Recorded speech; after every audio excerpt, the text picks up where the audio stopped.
भाग 2 रूहानी अभ्यास। ऋषि मुनि और संत महात्मा संसार में हमेशा प्यार का संदेश देने के लिए आते हैं। मालिक के रंग में सराबोर और आनंद में मग्न वे हकीकत का राज बताने के लिए यहाँ आते हैं। जिन जीवों का उनके साथ ताल्लुक होता है उन्हें उस अद्वितीय आनंद का अनुभव हो जाता है। उस परम आनंद के राज से कौन परिचित हो सकता है?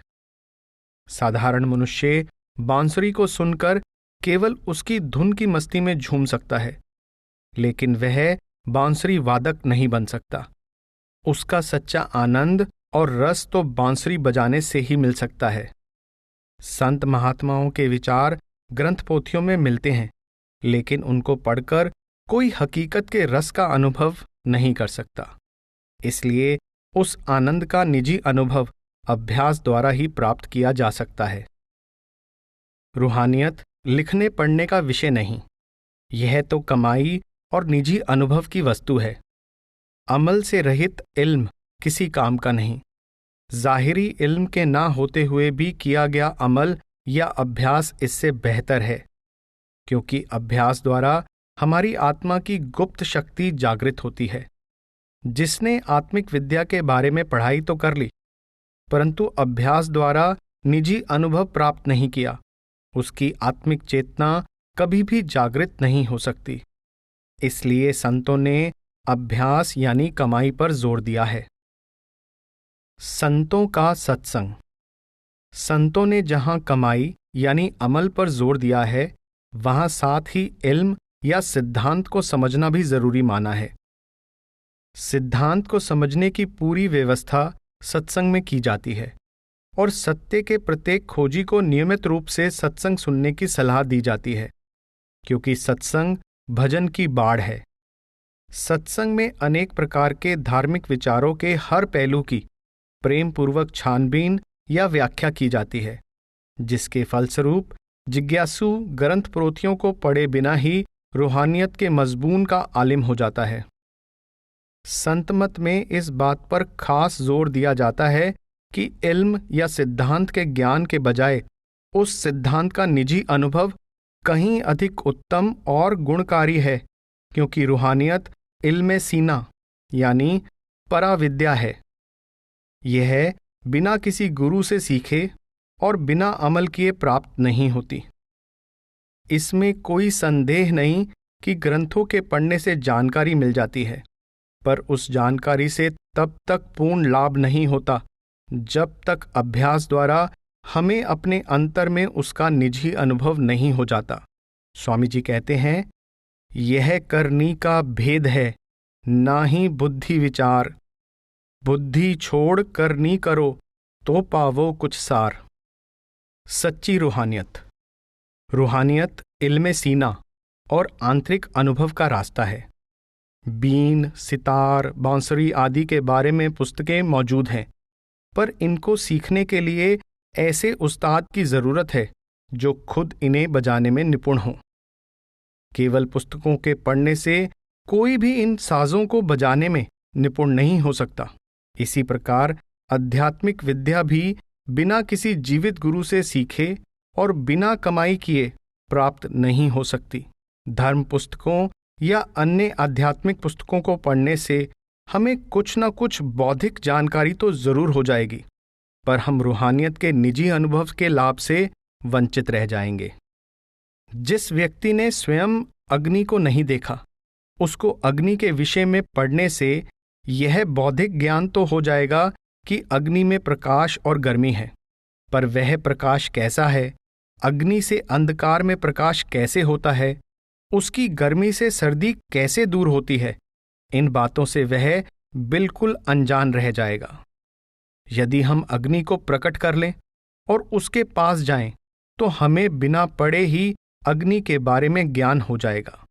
हाँ, अगर इल्म के साथ अमल भी हो तो इल्म आमिल के गले में फूलों के हार के समान शोभायमान हो जाता है।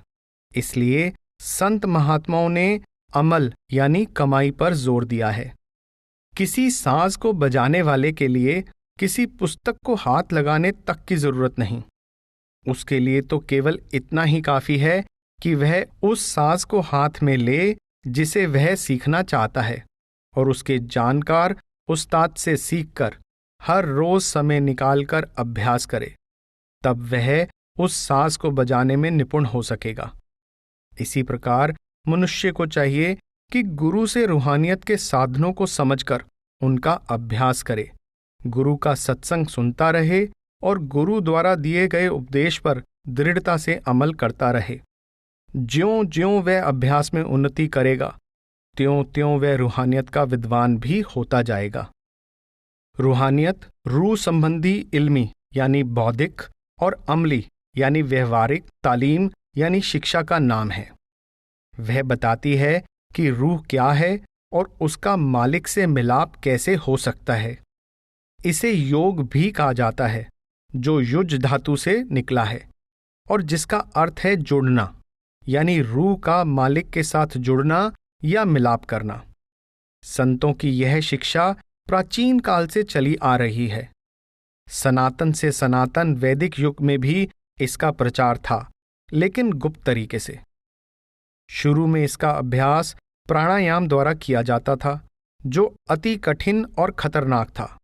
इस अभ्यास के लिए कठोर संयम और परहेज की जरूरत थी, इसलिए बहुत कम लोग इस ओर आते थे। आत्मा को परमात्मा से जोड़ने या उसमें लीन करने की विधि को शब्द योग या सुरत शब्द योग भी कहते हैं। इस शिक्षा का पतंजलि के योग सूत्रों, गोरखनाथ जी की वाणी, बौद्धों के योगाचार मत के ग्रंथों, उपनिषदों के देवयान पंथ और यजुर्वेद के कई मंत्रों से पता चलता है। यूनानी दार्शनिकों ने भी इसके संकेत दिए हैं। पारसियों के महात्मा जरतुश्त के ज़ेद अवेस्ता नामक ग्रंथ में इसका उल्लेख मिलता है। मुसलमान सूफी इसको सौते सरमदी, शुगले नसीरा और सुल्तान उल अज़कार कहते हैं। चिश्ती, कलंदरी और नक्शबंदी लोग भी इसके श्रद्धालु हैं। कबीर साहिब, गुरु नानक साहिब, दादू साहिब, पलटू साहिब आदि की वाणियां तो शुद्ध रूप में केवल इसकी ही शिक्षा देती हैं। बाइबल में इसका स्पष्ट उल्लेख मिलता है। आदि में शब्द था और शब्द परमेश्वर के साथ था और शब्द ही परमेश्वर था। यही आदि में परमेश्वर के साथ था। सब कुछ उसी के द्वारा उत्पन्न हुआ और जो कुछ उत्पन्न हुआ है उसमें से कोई भी वस्तु उसके बिना उत्पन्न ना हुई।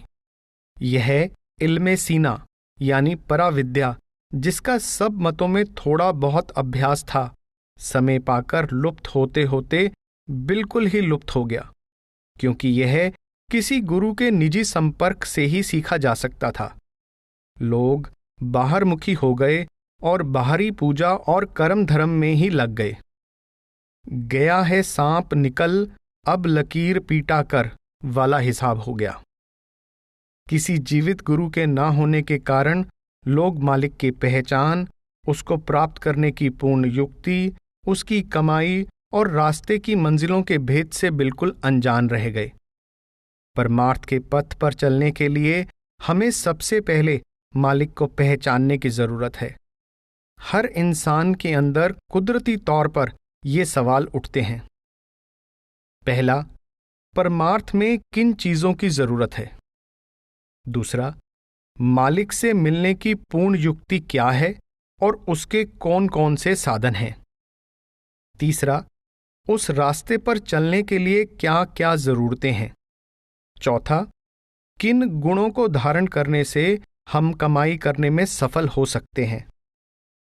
सभी धार्मिक उपदेश और शरीयत इन्हीं प्रश्नों के उत्तर देने का प्रयत्न करते हैं। 3 मूल सिद्धांत। संतों की शिक्षा 3 मूल सिद्धांतों पर आधारित है। 1. सद्गुरु, जीवित पूर्ण गुरु यानी सच्चा गुरु। गुरु सच्चा यानी पूर्ण होना चाहिए, जिसके अंतर में सच प्रकट हो, वह सच के साथ अभेद हो, उसकी संगति द्वारा सत्य का संग यानी सत्संग प्राप्त हो। उससे आत्मिक आनंद का रंग चढ़ता है और सच्चे नाम यानी सतनाम की प्राप्ति होती है। जब तक सद्गुरु का मिलाप ना हो, जीव अविद्या रूपी अंधकार से निकल नहीं सकता। 2.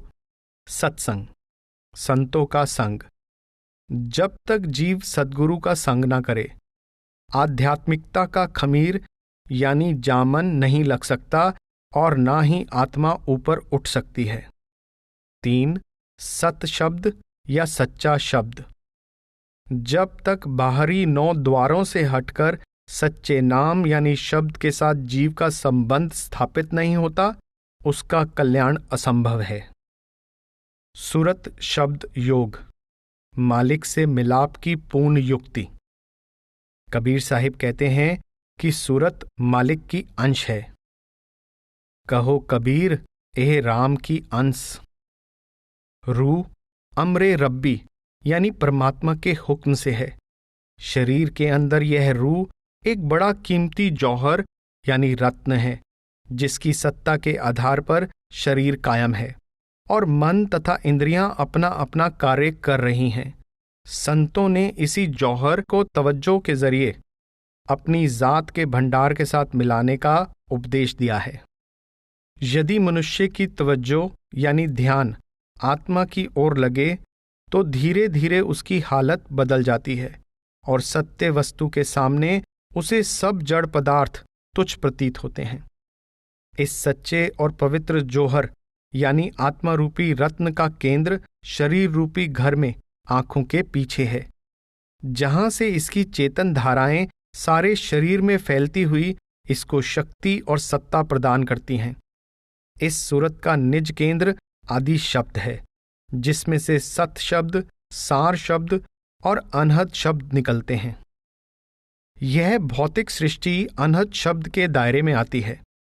सहस्त्रदल कमल को पार करने के बाद सूरत अनहद शब्द को पकड़कर सार शब्द में लीन हो जाती है, जो 3 गुणों से परे है।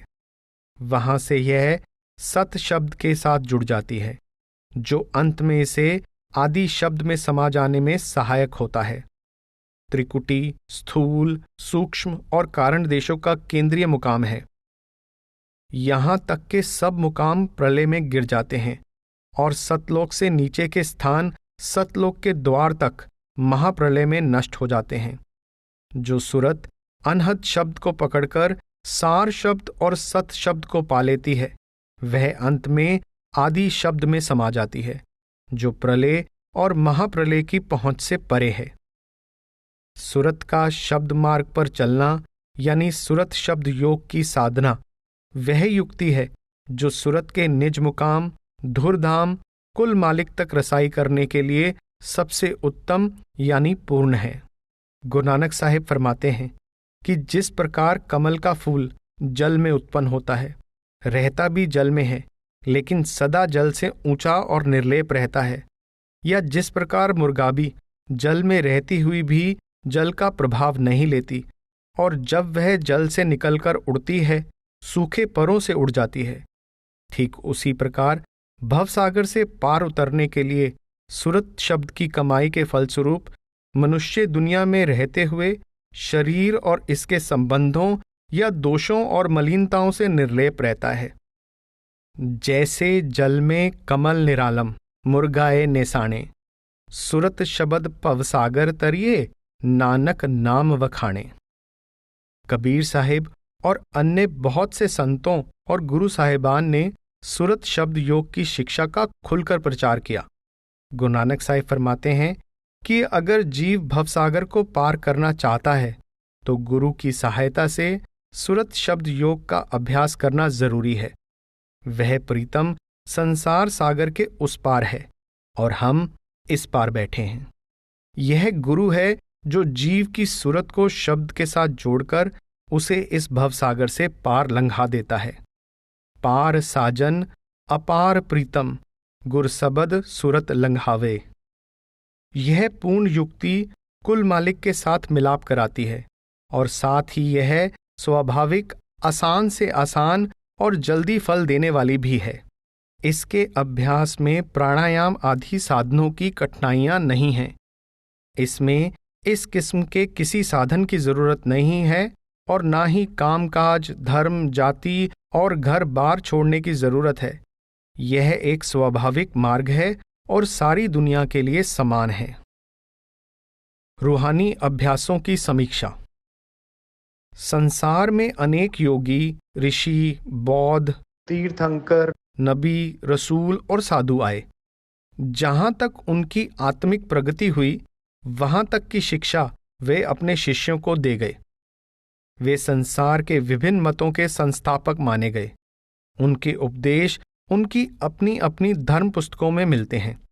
जब तक उनके श्रद्धालु उनकी शिक्षा का अंतर्मुख अभ्यास करते रहे, तब तक उनको आत्मिक संपत्ति का लाभ मिलता रहा। ज्यों-ज्यों वे बाहरमुखी होते गए, वे उस यथार्थ विद्या से दूर होते गए और लफ्जों के आडंबर में फंसकर रह गए।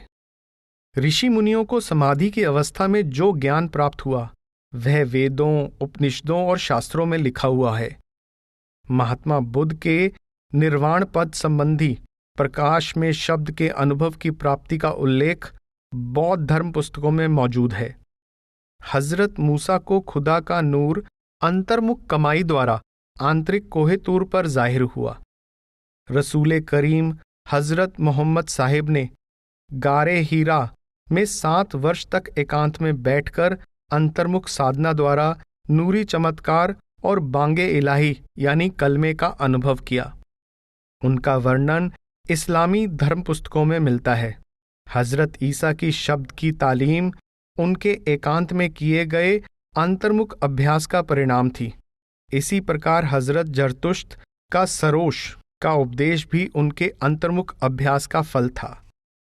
सरोश यानी पारसी धर्म में शब्द का प्रतिरूप, जिसे वे मनुष्य और परमात्मा के मिलन का माध्यम मानते थे।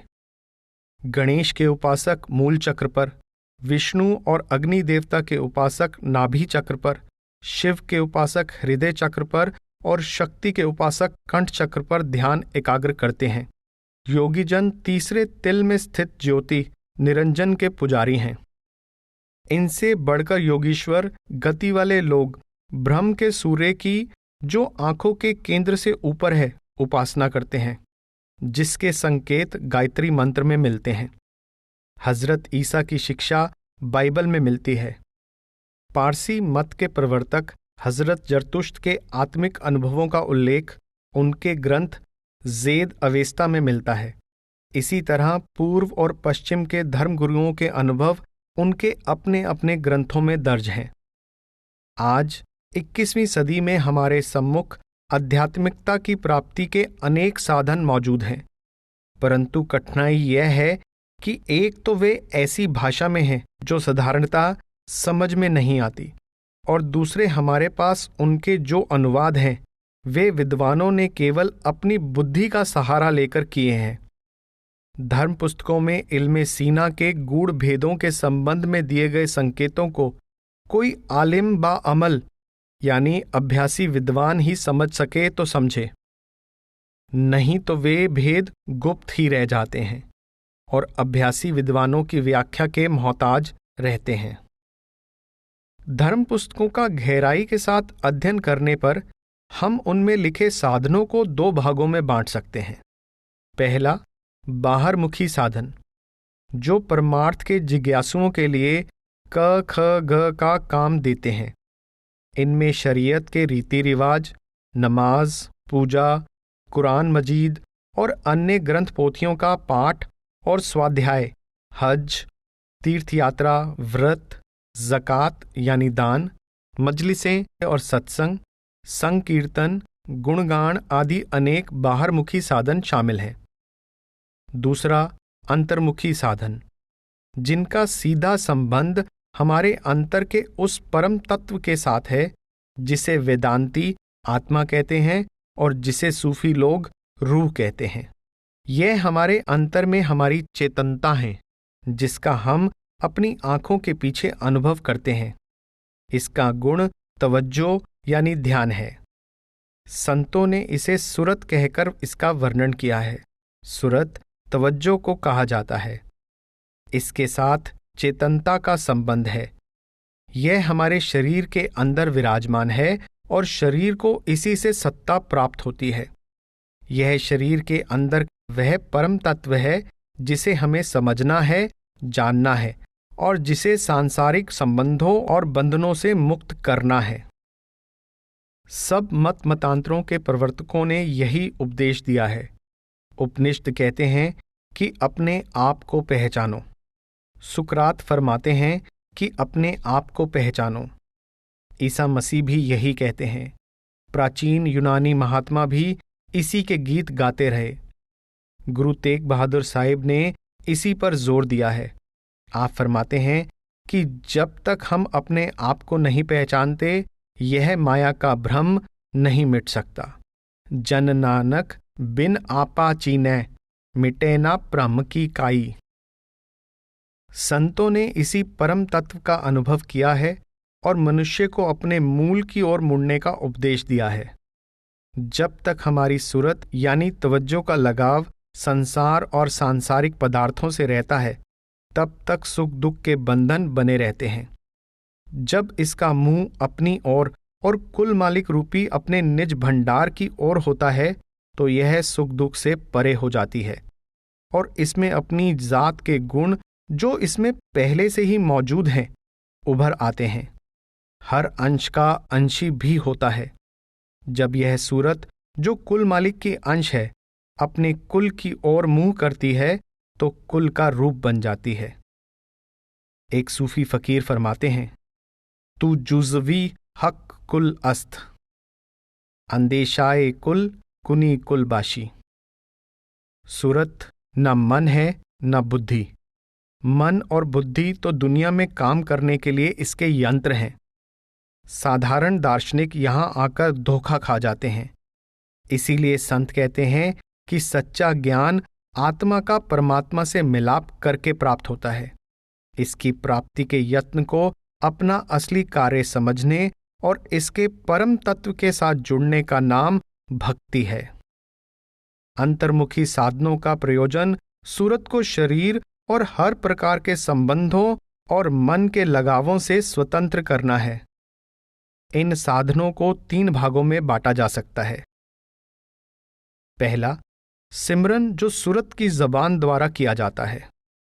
दूसरा, ध्यान जो सूरत की आंखों द्वारा किया जाता है। तीसरा, भजन यानी शब्द की ध्वनि को सुनना, जिसका संबंध सूरत के कानों से है।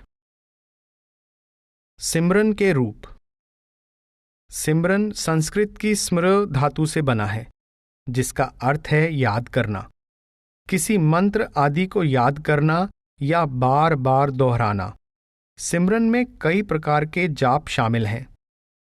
कई लोग हाथों की उंगलियों से, कई जबान से, कई कंठ से, कई हृदय से और योगी जन नाभि चक्र पर प्राणों की हिलोर द्वारा सिमरन करते हैं।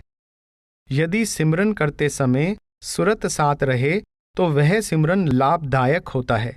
यदि माला हाथ में फिरती है, जबान मुंह में फिरती है और मन चारों ओर दौड़ता फिरता है, या सिमरन कंठ या हृदय में होता है, तो सिमरन से पूरा लाभ प्राप्त नहीं होता।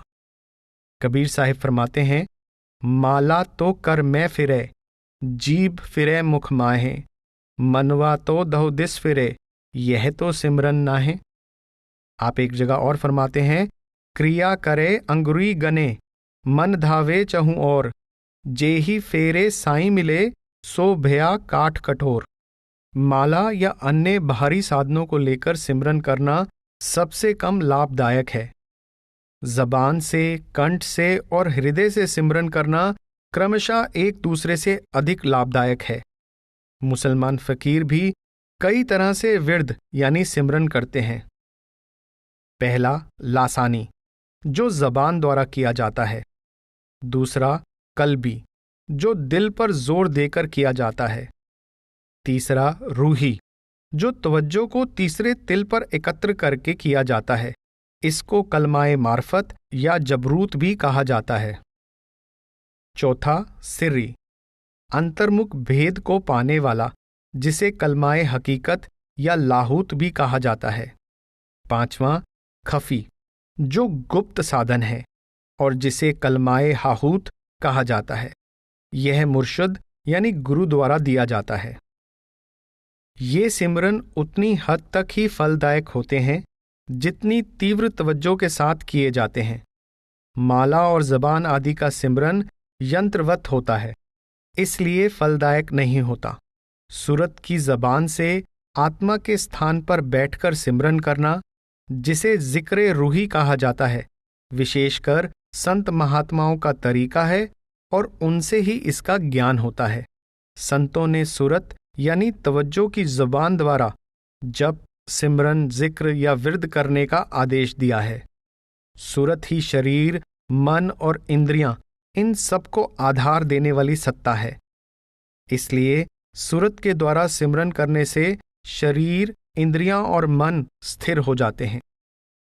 इसके सिवाय और जो भी सिमरन है, उनसे किसी हद तक हृदय शुद्ध होता है और कुछ रस भी प्राप्त होता है। इनसे अंतर्यामिता और रिद्धियां सिद्धियां भी जागृत हो उठती हैं। लेकिन ये रूहानी अभ्यास के लिए अंतर्मुख अडोल बैठने में, अंतर के पट खुलने में, अनहद की झनकार का आनंद लेने में और आत्मा के रूहानी मंडलों पर जाने में सहायक नहीं होते। गुरु अर्जुन देव जी फरमाते हैं, प्रभ कै सिमरन अनहद चुनकार, सुख प्रभ सिमरन का अंत न पार। सिमरन सरल और सहज साधन। सिमरन जप योग का बहुत महत्वपूर्ण भाग है। यदि सिमरन तवज्जो यानी सूरत की जबान से किया जाए तो सिमरन करते करते सिमरन करने वाले के मन का संबंध उसके मन के साथ जुड़ जाता है जिसका सिमरन करते हैं। सिमरन करने वाले के अंतःकरण से सब ख्याल निकल जाते हैं और उनकी जगह उसका प्रीतम समा जाता है। हर तरफ उसी की उपस्थिति का अनुभव होता है। कबीर साहिब फरमाते हैं, कबीर तू करता तू हुआ, मुझ में रहा ना हूं, जब आपा पर का मिट गया, जत देखूं तत तू। कबीर साहिब कहते हैं कि जिस व्यक्ति के हृदय में प्रभु की याद के सिवाय और कोई विचार ना रहे, वही जगत में पूर्ण पुरुष है। कहे कबीर पूरन जग सोई, जाके हृदय अवर न होई। हमारा ध्यान हर समय इंद्रियों के द्वारा बाहर भटकता रहता है। यह 3 रास्तों से बाहर जाता है। पहला, जबान द्वारा यानी बातें करके। दूसरा, आंखों द्वारा यानी देखकर, अपने संस्कार देकर और दूसरों के ग्रहण करके। तीसरा, कानों द्वारा यानी सुनकर। इस प्रकार संसार के संस्कार हमारे अंतर में प्रवेश करते रहते हैं। इन संस्कारों से बचने के लिए जबान पर मालिक के सिमरन का प्रतिबंध लगाया जाता है, ताकि मालिक की याद के संस्कार हमारे चित्त में इकट्ठे होते जाएं। निरंतर दृढ़ सिमरन द्वारा पिछले संस्कार मिटते जाएं और मन में जब भी कोई विचार उठे, उस मालिक का ही उठे। इस प्रकार सहज ही एकाग्रता हो जाती है। ये साधन स्वाभाविक और सुगम है, जो प्रत्येक व्यक्ति कर सकता है। अंतर्मुख होने के लिए अन्य साधन जैसे प्राणायाम, अष्टांग योग आदि भी हैं, लेकिन एक तो वे कठिन हैं और दूसरे अस्वाभाविक भी हैं, जो गृहस्थ और कमजोर लोगों के लिए उपयुक्त नहीं हैं। सिमरन कैसे करें? जब मालिक का सिमरन लगातार हर सांस के साथ किया जाता है, तो मनुष्य की चेतना जागृत होकर परमात्मा का अनुभव करती है। जिन संत महात्माओं ने परमात्मा का अनुभव किया है, उसका साक्षात्कार किया है, उनके द्वारा दिए गए नाम का सिमरन अत्यंत लाभदायक होता है, क्योंकि उससे गुरु और शिष्य के बीच सीधा भावनात्मक संबंध बन जाता है और सफलता जल्दी मिलती है। इस तरह आत्मा को रूहानी मंडलों में किसी प्रकार की रुकावट नहीं होती और उसका सफर जल्दी तय हो जाता है। किसी सहज आसन में बैठकर आंखों के पीछे दोनों भ्रूकुटियों के बीच में आत्मा के स्थान पर स्थिर होकर सूरत की जुबान द्वारा पूरे शौक और तत्परता के साथ सिमरन करना चाहिए। इस प्रकार सिमरन करने से मन की चंचलता दूर होती है और पूर्ण एकाग्रता हो जाती है। तन, मन और वचन को स्थिर रखकर अडोल रहकर विधि पूर्वक सिमरन करना चाहिए। साथ ही सूरत और निरत को भी स्थिर करना चाहिए। कबीर साहिब कहते हैं कि ऐसी पूर्ण रीति से किए गए एक पल के सिमरन की बराबरी अन्य प्रकार से कल पर्यंत किया गया सिमरन भी नहीं कर सकता। आप फरमाते हैं, तन थिर मन थिर बचन थिर सुरत निरत थिर होए, कहे कबीर इस पलक को कलप न पावे कोय। सिमरन का उद्देश्य। सिमरन का उद्देश्य हरि का दर्शन है। उसका अनुभव आत्मा यानी सुरत को ही हो सकता है, मन, इंद्रियों और बुद्धि को नहीं। पर जब तक सुरत यानी रूह शरीर के रोम रोम और बाहरी पदार्थों में फंसी हुई है, यह हरि का दर्शन नहीं कर सकती। निरंतर विधिपूर्वक सिमरन हमारी तवज्जो को सांसारिक पदार्थों की ओर से हटाता है और सुरत को शरीर के रोम रोम से समेटकर आंखों के केंद्र पर एकत्र कर देता है, यानी जड़ को चेतन से अलग कर देता है और शरीर बिल्कुल सुन्न हो जाता है। जब शरीर से चेतन अलग हो जाता है तो साधक जीते जी मृत्यु पर विजय प्राप्त कर लेता है। संत महात्माओं ने इसे जीते जी मरना कहा है। सिमरन के द्वारा पूर्णतया अंतर्मुख हो जाने पर साधक रूहानी नज़ारे देखने लगता है और उसे अनंत जागृति की अवस्था का अनुभव होता है।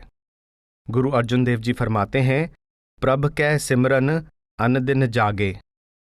सिमरन मालिक के महल पर चढ़ने के लिए एक प्रकार की सीढ़ी है। जो साधक इसका आनंद प्राप्त करते हैं वे प्रभु को याद करते करते एक दिन प्रभु का रूप बन जाते हैं।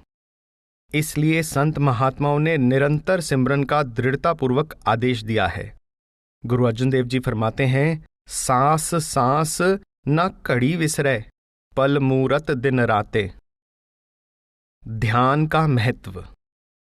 जिसका सिमरन किया जाता है उसका ध्यान जरूर साथ आता है। हम इन दोनों को एक दूसरे से अलग नहीं कर सकते। हम ध्यान के बिना नहीं रह सकते। यह हमारे स्वभाव का अभिन्न अंग है।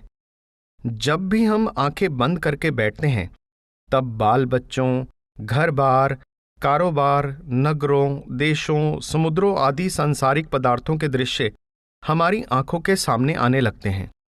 हम या तो उनका सिमरन करते रहते हैं या उनका ध्यान। सिमरन और ध्यान द्वारा संसार हमारी अंतरात्मा के अंदर समाने लगता है। हमें सूरत की सिमरन शक्ति को मालिक के सिमरन में लगाना चाहिए और सूरत की आंखों से उसको देखने का प्रयास करना चाहिए। मनुष्य के अंतर में दो शक्तियां हैं, एक सूरत और दूसरी निरत। ये दोनों ही आत्मा के गुण हैं। सूरत का काम सिमरन करना और सुनना है और निरत का काम देखना और ध्यान करना है। गुरु अर्जुन देव जी कहते हैं, दृष्टि को समेटने से ध्यान बनता है और तत्व ज्ञान की प्राप्ति होती है। तत्व ज्ञान लाए ध्यान दृष्टि समेट्या। नाम को जपने की युक्ति की सीढ़ी का दूसरा डंडा ध्यान है, जो सिमरन की गूढ़ अवस्था का नाम है। यह अवस्था सिमरन के परिपक्व होने पर उत्पन्न होती है। सिमरन के साधन से आत्मा का सिमटाव दोनों आंखों के पीछे 10वीं गली में हो जाता है और ध्यान द्वारा आत्मा को आंतरिक मंडलों पर टिकाव प्राप्त होता है। ध्यान शक्ति को आत्मिक मंडलों में स्थिर करने से अनेक सूक्ष्म देश दिखाई देने लगते हैं। निरत के खुले बिना सुरत अंधी रहती है। निरत के बिना वह कहाँ जा सकती है। कबीर साहिब फरमाते हैं, सबद बिना सुरती आंधरी कहो कहाँ को जाए। रूहानी सफर में आगे आगे निरत जाती है और पीछे पीछे सुरत। निरत रूपी सुखी को अगुआ बनाकर मनुष्य की सूरत शब्द में समा जाती है। स्वामी जी महाराज फरमाते हैं, निरत सखी को अगुआ करके पल पल शब्द समाती। ध्यान की विधियां। ध्यान को टिकाने के अनेक तरीके प्रचलित हैं। हिंदुओं में त्राटक कर्म ध्यान का ही साधन है, जिसमें दृष्टि को किसी छोटी चीज या निशान पर, जैसे दोनों बाहों के बीच, नाक के अगले सिरे पर या उगते सूर्य पर जमाना होता है। कई लोग मूर्ति बनाकर या महात्माओं के चित्रों पर ध्यान जमाते हैं। कई लोग अक्षरों का या तत्वों के रंगों का ध्यान करते हैं। ईसाई और पारसी लोग क्रमशः हजरत ईसा और हजरत जरतुश्त के चित्रों पर ध्यान जमाते हैं। मुसलमान फकीरों में भी ध्यान को पक्का करने के लिए कई साधन मौजूद हैं, जिनको नजरी या बसरी कहा जाता है, क्योंकि इनका संबंध नजर के साथ है। इन साधनों को वे शुक्ल कहते हैं। इनमें से अधिकांश हिंदुओं के साधनों से मिलते हैं, जिनमें से आगे वर्णित प्रसिद्ध हैं। पहला, शुगले आफताबी। इसमें दृष्टि को चढ़ते सूर्य पर जमाना होता है। यह शरद ऋतु में किया जाता है और इससे रिद्धि शक्ति की प्राप्ति होती है। यह हिंदुओं का त्राटक ध्यान है। दूसरा, शुगले मय्यत। इसमें जमीन पर सीधे यानी पीठ के बल लेटकर, मुंह ऊपर की ओर करके और शरीर को ढीला छोड़कर अंतःदृष्टि को दोनों भ्रुकुटियों के पीछे जमाना पड़ता है। इसको योगियों ने शव आसन कहा है। तीसरा, शुगले बरज़खे अकबर। इसमें हब्से दम यानी प्राणायाम करके तीसरे तिल पर निरत को एकाग्र करना पड़ता है। यह योगियों के त्रिकुटी के ध्यान के समान है और पद्मासन में बैठकर किया जाता है। बू अली कलंदर और सबर कलीरी ने यह साधन अपनाया था। यह भी कहा जाता है कि हजरत मोहम्मद साहिब को भी यह बहुत पसंद था। चौथा, शुगले बरज़खे कबीर। इसमें निरत को अंदर और बाहर मुर्शिद के स्वरूप पर स्थिर किया जाता है। इसमें परमार्थ के अलौकिक लाभ प्राप्त होते हैं और गुप्त भेद प्रकट होते हैं। पांचवां, शुगले इसमें जात। इसमें कल्बे सनोबरी यानी आंखों के केंद्र पर ध्यान को जमाते हैं, जिससे साधक अपने आप में जज्ब यानी लीन हो जाता है। छठा, शुगले आईना। इसमें शीशे को सामने रखकर उसमें अपनी आंख की पुतली को एकटक देखना पड़ता है। इसके बाद आंखों की पुतलियों को अंतर्मुख करना होता है, जिससे नुक्ताए स्वेदा या तीसरे तिल में रसाई होती है। सातवां, शुगले नीम ख्वाबी। इसमें आंखों को लगातार खुला रखने का अभ्यास करना पड़ता है, ताकि निद्रा का जोर ना चल सके। इसको करने से निद्रा में भी अर्ध जागृति की अवस्था रहती है। आठवां, शुगले बिसात। इसमें नुक्ताए स्वेदा यानी तीसरे तिल पर आंतरिक स्वरूप और निरत को ठहराना पड़ता है। और नौवां, शुगले मुकामन महमूदन व सुल्तानन नसीरन। इसमें नजर को नाक के अगले सिरे पर जमाकर धीरे धीरे दृष्टि को नासिका की जड़ तक ले जाया जाता है और फिर तवज्जो को अंतर्मुख करके सूक्ष्म देश में प्रवेश किया जाता है। गीता में भी इसका उल्लेख है। इसको योगीजन चाचरी मुद्रा कहते हैं, जो त्राटक ध्यान से भिन्न है। इन शुगलों या अभ्यासों को करने का तरीका किसी कामिल मुर्शिद से ही सीखना चाहिए, क्योंकि बिना सही मार्गदर्शन के इन्हें करना नुकसानदेह साबित हो सकता है। ऊपर लिखे सब अभ्यासों में से सबसे फायदेमंद वह अभ्यास है जिसमें अंतर में और बाहर मुर्शिद का ध्यान किया जाता है, क्योंकि मालिक को तो हमने कभी देखा नहीं, पर वह मुर्शिद में प्रकट है। इसीलिए बरज़खे कबीर का शुगल ध्यान को पकाने के लिए सबसे अच्छा है। इसमें ध्यान के अंतर्मुख स्थिर हो जाने पर मुर्शिद ऊपरी मंडलों में हमारा सहायक होता है और सदा हमारे अंग संग रहता है। जब मुर्शिद हमारे दिल में आकर बस जाता है तो हम शुरू से आखिर तक सारी कायनात को देख सकते हैं। फारस के एक फकीर फरमाते हैं, पीरे की चूदर दिलत नशीनद हाले अजलो अबद बीबीनद।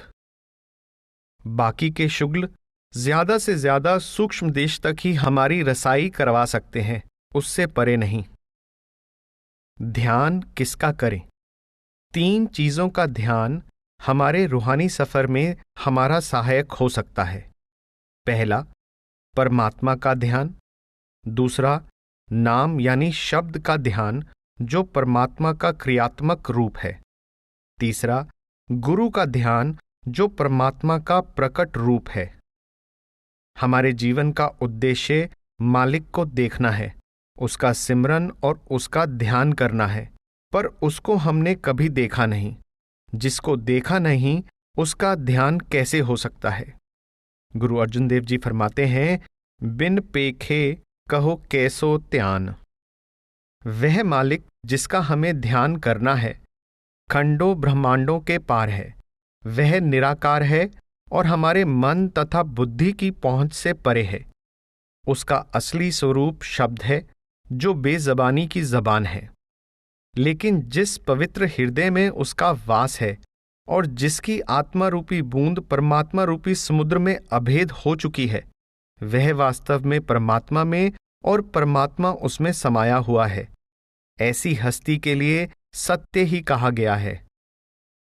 बाइबल में फरमाया गया है, शब्द ने देह धारण की और हमारे बीच निवास किया।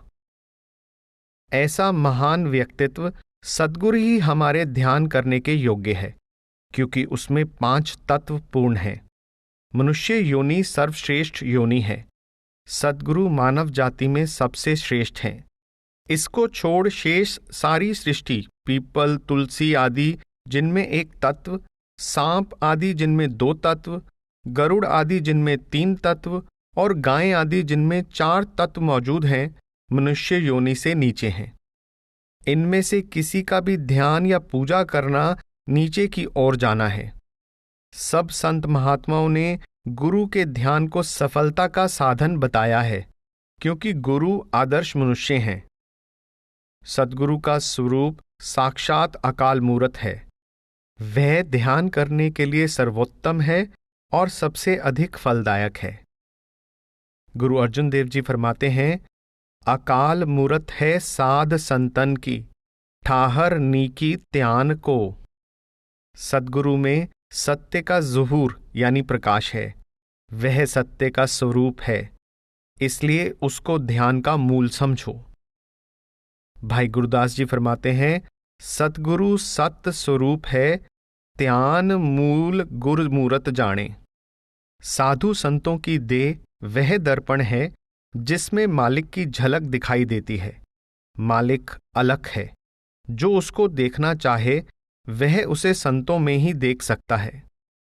कबीर साहिब फरमाते हैं, निराकार की आरसी साधों ही की दे, लखा जो चाहे अलख को इन्हीं में लख ले। ध्यान योग में 3 प्रकार के ध्यान आ जाते हैं। पहला स्थूल ध्यान, यानी गुरु के स्थूल रूप का ध्यान। दूसरा सूक्ष्म ध्यान, यानी निरत के खुलने पर जो ज्योति प्रकट होती है उसका ध्यान।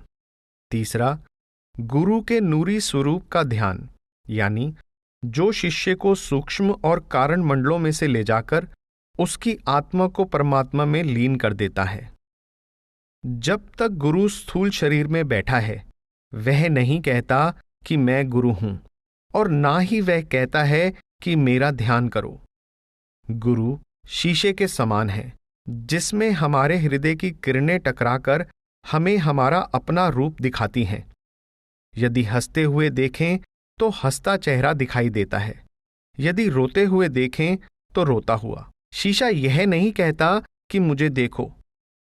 गुरु को कोई जरूरत नहीं कि शिष्य उसका ध्यान करे। गुरु का ध्यान करने में शिष्य का ही लाभ है। जब तक सिमरन द्वारा अंतर में गुरुदेव का नूरी स्वरूप प्रकट नहीं होता, तब तक हमें बाहरी स्वरूप के ध्यान की जरूरत है। जब यह नूरी स्वरूप प्रकट हो जाता है तो यह शिष्य को खंडों ब्रह्मांडों पर ले जाता है। ऊपरी मंडलों में उसका दिव्य प्रताप विशेष आकर्षक है और उसका प्रकाश सूक्ष्म देशों में दूर दूर तक फैल जाता है।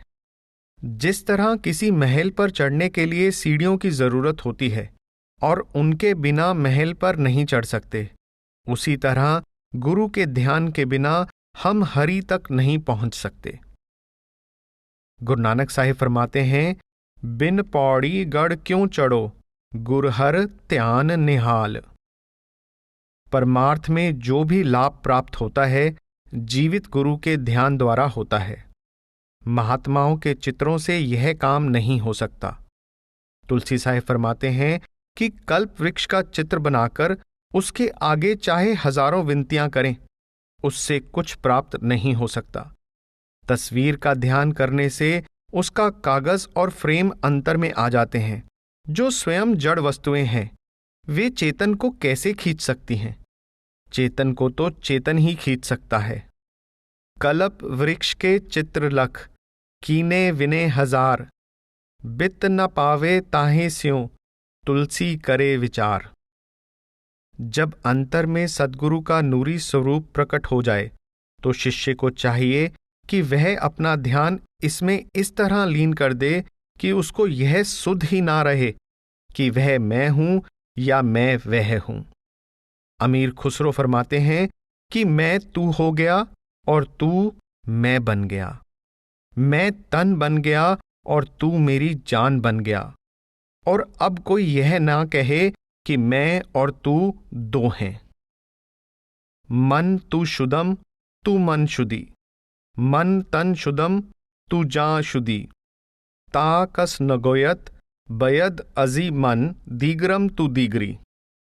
जब ध्यान पूर्ण हो जाता है तो उपासक, उपास्य और उपासना की त्रिपुटी नहीं रहती। पूजा, पूज्य और पुजारी मिलकर एक हो जाते हैं। गुरु अमरदास जी फरमाते हैं कि अपने आप को छोड़कर गुरु में समा जाओ। नानक आप छोड़ गुरु माहे समावे। इस अवस्था को मुसलमान फकीर फना फिल शेख यानी शेख या मुर्शिद में समा जाना कहते हैं। गुरु तो पहले ही फना फी अल्लाह यानी प्रभु में लीन है। जो शिष्य गुरु के नूरी स्वरूप में लीन हो जाता है उसमें अपने आप ही परमात्मा का निवास हो जाता है। गुरु उस परमात्मा का देह स्वरूप है। जो शिष्य गुरुमुख बन जाता है उसके अंतर में अनायास बेइख्तियार परमात्मा बस जाता है। गुरु का ध्यान किस केंद्र पर और कैसे करें? सत्संग में या वैसे जब भी दर्शन का समय मिले बालक के समान एकचित्त होकर बिना पलक झपके गुरु के मनोहर मुख, कमल नयनों और सुंदर मस्तक को निहारते रहना चाहिए। यह बाहरी ध्यान है। उस समय अंतर में और कोई विचार उत्पन्न ना हो। इस ध्यान से हमारे अंतर में अनायास उनके व्यक्तित्व का प्रबल प्रभाव पड़ेगा। यह परमार्थ में उन्नति का श्री गणेश है। गुरु का अंतर्मुख ध्यान सूरत को आंखों के पीछे और मध्य में स्थिर करके आत्मा की अंतर में देखने की शक्ति निरत द्वारा किया जाता है।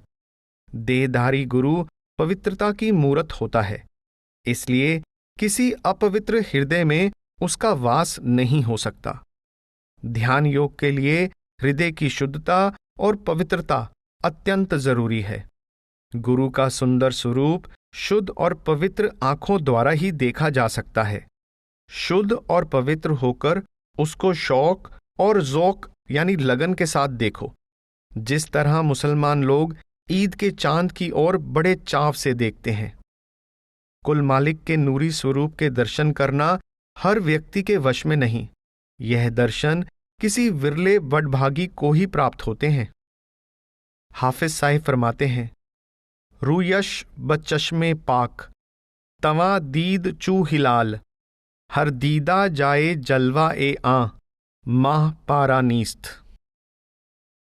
ध्यान के फल। गुरु के ध्यान से अनेक फल प्राप्त होते हैं। गुरु की आंतरिक भावनाएं और दिव्य गुण शिष्य के अंतर में प्रवेश करते हैं। पतंजलि जी योग सूत्रों में फरमाते हैं कि सांसारिक मोह से रहित पूर्ण पुरुषों का ध्यान करने से मन को शांति और स्थिरता प्राप्त होती है। वीत राग विषयम व चितम यथाभिमत ध्यानाद्वा।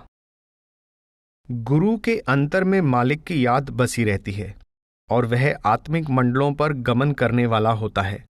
उसका ध्यान शिष्य के अंतर में मालिक की याद को प्रबल करता है और उसे आत्मिक मंडलों पर गमन करने के योग्य बना देता है। इन गुणों के कारण सब महात्मा गुरु का ध्यान करते आए हैं और अब भी करते हैं। भजन। अंतर में शब्द धुन को सुनना। परमार्थ में सिमरन और ध्यान के अनेक ढंग प्रचलित हैं। इनमें केवल किसी महात्मा द्वारा बताया गया सिद्धि संपन्न सिमरन ही महत्वपूर्ण है। ध्यान के अनेक साधनों में से गुरु यानी मुर्शिद का ध्यान सबसे उत्तम है। जब सिमरन द्वारा ध्यान अंतर में आंखों के पीछे और मध्य में स्थिर हो जाता है तो अंतर में धुन प्रकट हो जाती है। इसको संतों की बोली में भजन कहा जाता है। इस धुन को अंतर में सुरत के द्वारा सुना जाता है। इसे शब्द योग या सुरत शब्द योग का अभ्यास भी कहते हैं। रूप और ध्वनि दो ऐसी शक्तियां हैं जो सब जीवों को बलपूर्वक अपनी ओर खींचती हैं। इन दोनों में से ध्वनि में खींचने की शक्ति अधिक प्रबल है। बाजे की आवाज पर मोहित होकर हिरन अपना सिर उस पर रख देता है और पकड़ा जाता है। मनुष्य पर इसका प्रभाव और भी अधिक होता है। संगीत को सुनकर मनुष्य का मन आनंद में मग्न होकर झूमने लगता है। कीर्तन का साधन प्रत्येक मत में प्रचलित है। पुरातन ऋषियों में आरती की प्रथा थी। अब भी हिंदू मंदिरों में आरती के समय हरि कीर्तन होता है और घंटे और शंख बजाए जाते हैं। कर्मकांड संबंधी नृत्य भी संगीत की ताल के साथ होता है। सिख धर्म में कीर्तन की विशेष प्रथा है। इसी प्रकार ईसाइयों के गिरजाघरों में घंटा बजता है और मधुर स्वरों और रागों में गीत गाए जाते हैं। बौद्धों के मंदिरों में भी घंटे बजाए जाते हैं। मुसलमान सूफियों में कव्वाली और समाअ यानी गीत सुनने का बड़ा शौक है। भाई गुरुदास जी फरमाते हैं कि जब तक सुरत नाद वाद यानी बाहरी रागों में फंसी हुई है वह आंतरिक सच्ची आवाज यानी अनहद की ध्वनि को नहीं सुन सकती। आप फरमाते हैं जौ लो नाद बाद ना अनाहद बिसेखिए। बाहरी आवाजों पर मोहित होकर मनुष्य हिरन के समान अज्ञानता के अंधेरे में भटकता रहता है। इसलिए वह शब्द के आंतरिक भेद को जानने वाला नहीं कहला सकता।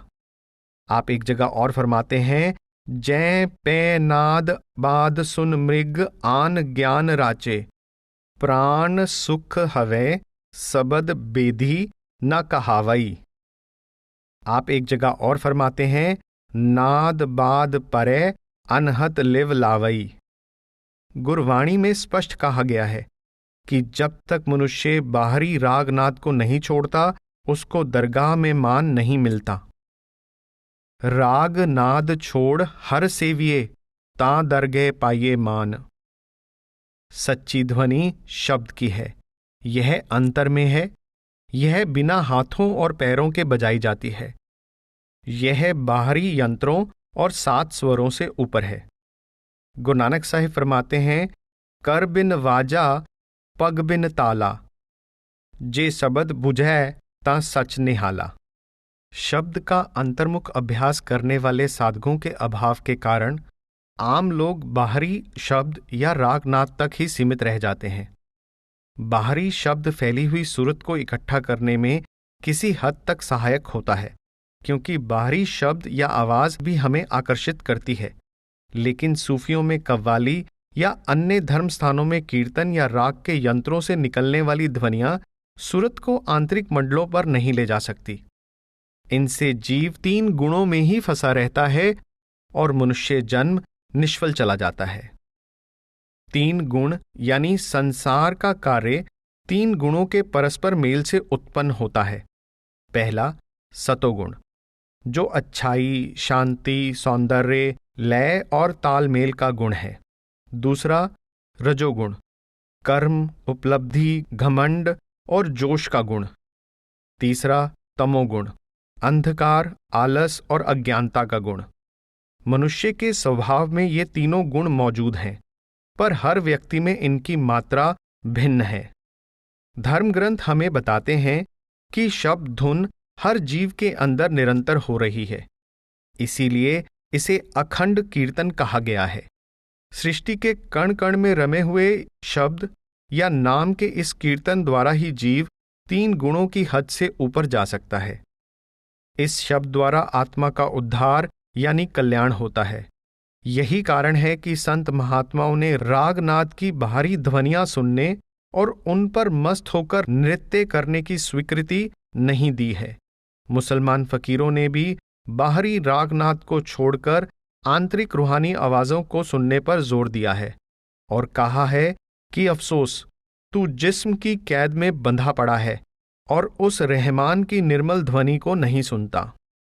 एक सूफी फकीर फरमाते हैं, हैफ दर बंदे जिस्मे दरमानी, नशनवी सौते पाके रहमानी। गुरु साहिबान ने नाम यानी शब्द के आंतरिक कीर्तन को ईश्वर प्राप्ति का साधन माना है। नाम अंतर में मस्तक पर प्रकट होता है। कबीर साहिब फरमाते हैं, तेरे द्वारे तुन सहज की माथे मेरे दगाई। शांति और सुख प्रदान करने वाली यह धुन साधु संगति द्वारा प्राप्त होती है। इस सर्वव्यापक नाम के कीर्तन की पूंजी परमात्मा ने साधुओं के पास रखी है। जो लोग साधु के वचनों को सत्य मानते हैं, उनके अंतर में यह ध्वनि प्रकट हो जाती है। गुरु रामदास जी फरमाते हैं, राम नाम कीर्तन रतनवत, हर साधु पास रखीजे। जो बचन गुर सत सत कर माने, तिस आगे काड तरीजे। शब्द के साथ कैसे जुड़ें? यद्यपि यह धुन घट घट में हो रही है, पर यह बाहरी कानों द्वारा सुनाई नहीं देती। इसके सुनने के लिए किसी पूर्ण गुरु से दीक्षा लेकर अंतर्मुख अभ्यास करना पड़ता है। यह केवल गुरुमुखों के भाग्य में है। इस धुन को सुनने से अनेक फल प्राप्त होते हैं। बाहरी राग और नाद को सुनने से मन जागृत हो जाता है, पर आत्मा सो जाती है। आंतरिक धुन के द्वारा जन्म जन्मांतरों की सोई हुई आत्मा जागृत हो जाती है और मन सो जाता है। मन को वश में करने का शब्द धुन के सिवाय और कोई साधन नहीं। धुन के रस को पाकर लालची मन की प्यास मिट जाती है और यह शांत तथा स्थिर हो जाता है। सूरत की जबान द्वारा सिमरन करना, सूरत की आंखों द्वारा ध्यान को स्थिर करना और सूरत के कानों द्वारा शब्द यानी नाम की धुन को सुनना सब साधनों का सार है। यह अति सहज और शीघ्र फल देने वाला है। इसे बच्चा, बूढ़ा, जवान बिना किसी कठिनाई के कर सकता है। यह साधन शरीर के 9 द्वारों को छोड़कर 10वीं गली में आंखों के पीछे रूह के स्थान पर यानी आज्ञा चक्र पर किया जाता है। अन्य पारमार्थिक मतों के साधक जो साधन अपनाते हैं, वे सूरत शब्द योग से बहुत भिन्न है। योगी जन सबसे पहले शारीरिक पवित्रता के लिए अष्टांग योग का शौच का साधन अपनाते हैं। जो हठ योग करते हैं, वे शरीर की शुद्धि के लिए नेति, धोती, बस्ती, नौली, गज और वज्रोली कर्म करते हैं।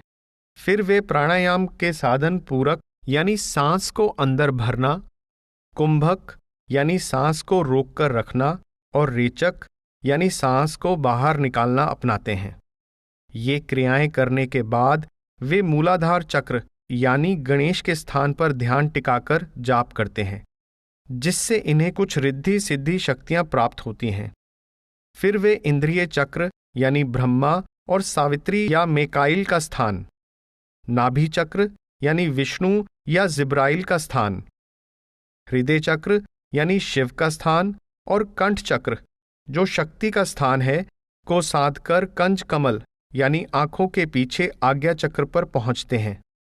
वहां अनहद शब्द को पकड़कर वे सहस्रार यानी सहस्त्रदल कमल में लीन हो जाते हैं। पिंड के निचले 5 चक्र आज्ञा चक्र से सत्ता लेते हैं, जो जागृत अवस्था में हमारी चेतना यानी सुरत की बैठक है। संतों ने नेति, धोती, बस्ती आदि क्रियाओं को और सांसों के संयम को स्वीकार नहीं किया है, क्योंकि ये कठिन और हानिप्रद साधन है। वे निचले 5 चक्रों यानी मूल चक्र, इंद्रिय चक्र, नाभि चक्र, हृदय चक्र और कंठ चक्र को सिद्ध करने की जरूरत भी नहीं समझते। शम्स तबरेज ने आंखों के नीचे के इन 5 चक्रों को गोरेतन यानी कब्र कहकर इनका वर्णन किया है, जिसमें हमारी रूह दफन है। आखिर ची बाशद यक शबे अज्जा बर आरी या रबे, बेरू जही अज गोरेतन व अंदर रविदर साख्ते। आपका कहना है, कितना अच्छा हो अगर एक रात हम खुदा की याद की मदद से अपनी जान को जिस्म की कब्र से बाहर निकाल लें और ऊपरी मंडलों में आ जाएं। संतों ने जानबूझकर अपने शिष्यों को इन चक्रों से दूर रहने की सलाह दी है, क्योंकि अगर कोई किसी मकान की छत पर बैठा हो तो उसे नीचे उतरकर फिर उसी स्थान पर जहां पर वह अभी बैठा है आने में समय नष्ट नहीं करना चाहिए। संतों का मार्ग आंखों के पीछे तीसरे तिल से शुरू होता है, इसलिए उन्होंने बाहर ले जाने वाली 3 प्रबल इंद्रियों यानी जबान, आंख और कान को रोकने का उपदेश दिया है। यानी जबान पर सिमरन का, आंखों पर ध्यान का और कानों पर आंतरिक शब्द सुनने का ताला लगा दिया है।